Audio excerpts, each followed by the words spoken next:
Welcome back to another episode of Gurukul Online Sitar class. I am Nishit Dey. So far, I can only hope that you've gone through all the lessons and you're doing great. I'm sure you are.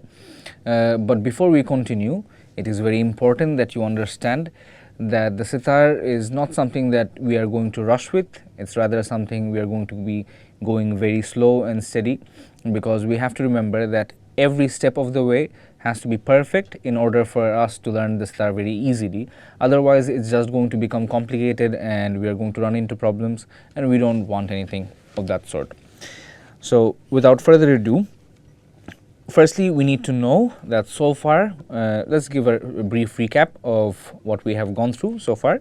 The first thing, I'm slowly going to not tell you anymore, or tell you much less, that we are going to about the sitting positions and all of that, because we have to start getting habituated with this fact that the seating position is very, very important. And every time we sit down with the sitar, even when I sit down with the sitar, the first thing that even after so many years with it, the first thing that I check is if my seating position is all right.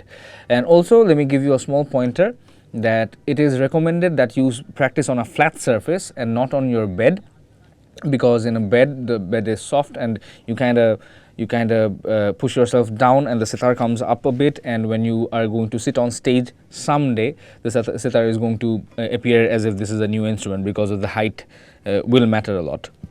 So the first thing that we are going to do is we are going to make sure that we have sat down with the instrument properly. And let me give you a recap of that as well. So this is the position, 45 degrees angle, shoulder height, and you kind of block it with this, your knee and your thigh. The right hand, this part, the soft part of your hand goes above this curve right here. The thumb is going to be placed here where the design ends, and your left part is going to be very, very close to your chest, as close as it can be, but not very close. It's just a sensible distance. You'll figure it out, and that is it. So the first thing, before you come and join this class, or you initiate today's lesson, the first thing that is of utmost importance is that the sound production is better than what it was, and the left hand now is not confused anymore on how to hold the sitar. So let's do a recap of the sound check. So we are looking for a very bold approach, not a very soft or melodic approach, not as of yet. We want more power. We need to develop flexibility and power. Yes. So this is the open string sound that we were looking after. We were looking for four ras on an open string without the use of the left hand. So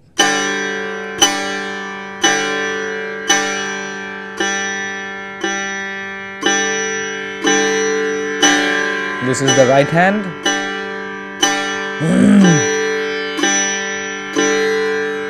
That was lesson number 1. Lesson number 2 is the same thing, but this time with holding the sa fret. As I told you, that these two fingers, especially the index finger, there's this line that we are looking for, and it's not going to develop within a day or overnight. It is going to take some time, and it is very important that we are very steady and not rushing at all. So this is the sa fret. Today we are going to learn how to have a better we have to learn a set of exercises that is going to help you develop the line even more, but slow and steady is the way. So we are going to learn firstly the sa re ga ma pa dha ni sa, what we have already learned, but we are going to have a different exercise, basically combinations or paltas as we call them, that is going to help you even more. So as we all remember the formula 1 2 gap 1 2 gap 1 2 gap 1 2 gap gap gap.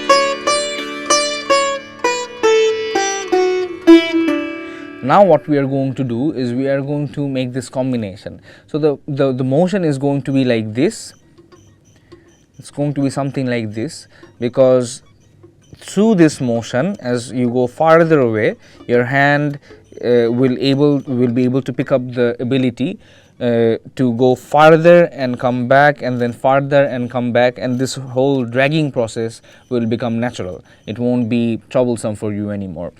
So the first thing we have to do before we come to that, it is always very important that you realize that we are not only learning the sitar, we will be learning things from the vocal music as well. The people who have already had vocal lessons in Indian classical or belong in the subcontinent has some kind of vocal lessons either in school or at home, and I just want you to know that eventually the lessons are going to be very similar to the vocal lessons that we have had so far. For example, this palta, sa re ga re sa re ga ma ga re sa re ga ma pa ma ga re. This is a very basic vocal lesson that we are also going to work with the sitar on. So what we are going to do is we are going to be very slow paced, very steady but very loud, and we are going to repeat every palta or every sequence 4 times, and then after we are done we are going to add another note and then go on. So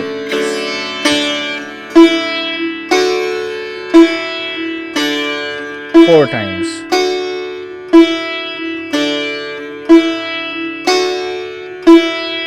Very steady.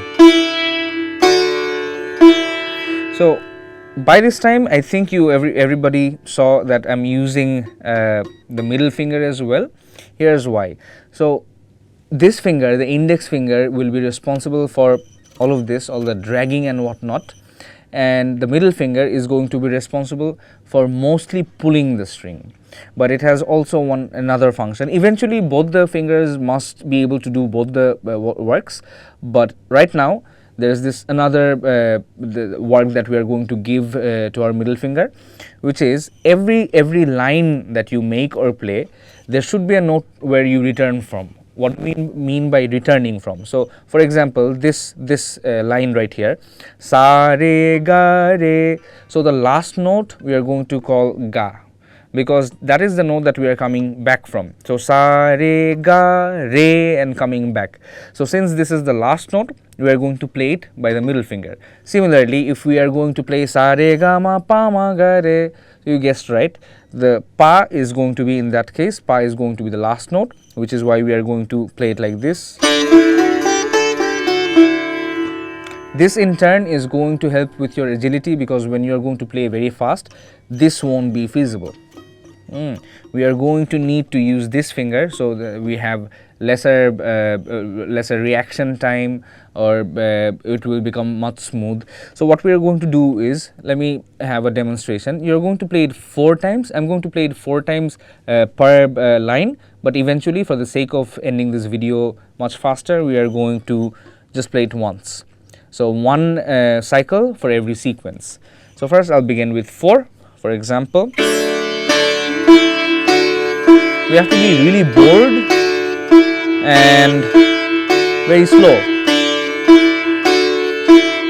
and 4 times up, so we just added another note,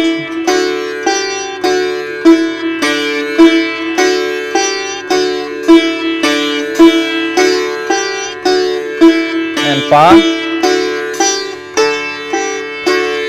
just twice, dha,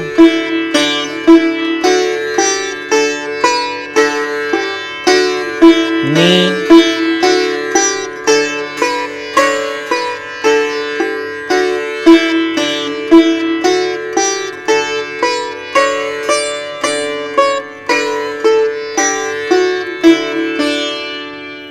and that's basically it. So we have to remember that now we have a total collection of 4 practices, and it is recommended that you sit every day for at least 20 minutes. 20 minutes should be perfect. You don't really need to do more, but definitely not any time less. So the basic practice is going to be something like this. This is the routine, so you might note it down. You're going to take your phone or a stopwatch and have a countdown timer for 5 minutes for the first riyaz or for first practice. What you're going to do is turn on your timer, and for the 5 minutes you are going to vary with as much strength as you possibly can. You're going to da da da da, ra ra ra ra, which was the first lesson. If you don't remember, go back to the first video or the second video we made where this practice is available. And it is important that we keep looking at it and not do both of the things at once, at least at the starting of every practice session, because if it looks right, it's probably is right, but we need to realize how it's looking, and every fingers are close. It's not as spread like this. It should be close. It should look good, and it should feel very flexible. So 5 minutes of this, no less than 5 minutes, because you have to remember that just like working out at the gym, your practice until you get tired, that is just the warm-up period. That is not really practice. Your practice is going to start right when you are starting to get tired and you're kind of struggling, and that is what the practice is going to be about. That is the portion that is going to help you develop yourself. So the first 5 minutes you're going to play just da da ra ra 4 times each, and after the 5 minutes are done, if you need some rest, you're okay for 2 minutes break. And then the second practice is going to be the same thing, but now keeping your hand in the sa fret. That is also going to help you develop this this line over here because of the vibrations. So it is very important that you do it very, very loud. So the same thing, that's your practice number 2. Practice number 3 is shifting 4 and then 2 and then 1. This is practice number 3, and to finish it up, the most hardcore practice of them all till now is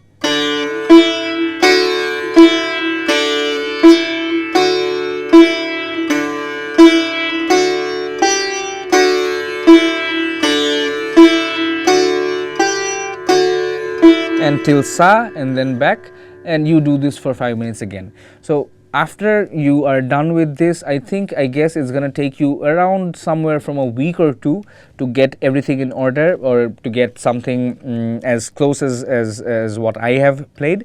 But it is very important that you get this right before you move on to the next exercises, because if you get this right, the next exercises are going to be much more easier for you to follow. So that's all for today's class. Thank you very much. Thanks for watching. See you soon. Take care. Bye bye.